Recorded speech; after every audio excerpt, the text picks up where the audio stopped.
ಎಲ್ಲರಿಗೂ ನಮಸ್ಕಾರ. ನಾವು ಇವತ್ತು ಬಾಳೆಯಲ್ಲಿ ಸೊಡಾಪ್ಟರ ಅನ್ನುವಂಥ ಒಂದು ಹುಳ ಬರುತ್ತೆ, ಅದ್ರ ಬಗ್ಗೆ ಒಂದಿಷ್ಟು ಮಾಹಿತಿನ ನಾವು ತಿಳ್ಕೊಳ್ಳೋಣ.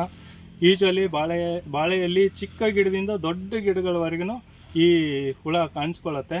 ಈ ಹುಳನ ನೀವು ನೋಡ್ಬೋದು.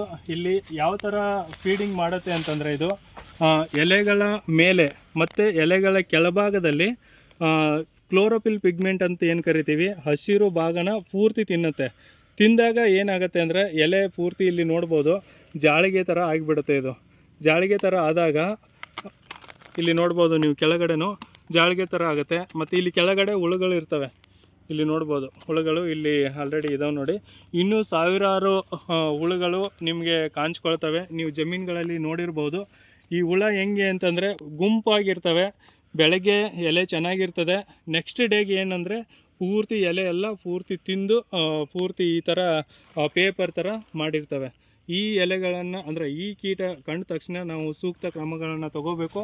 ಇದಕ್ಕೆ ನಾವು ಕೆಮಿಕಲ್ಸ್ ಬರ್ತವೆ, ಆ ಕೆಮಿಕಲ್ಸ್ಗಳನ್ನು ನಾವು ಸರಿಯಾದ ರೀತಿಯಲ್ಲಿ ಸ್ಪ್ರೇ ಮಾಡಿದ್ದೇ ಆದರೆ ಈ ಕೀಟಾಣುವನ್ನು ನಾವು ಕಂಟ್ರೋಲಿಗೆ ತರ್ಬೋದು.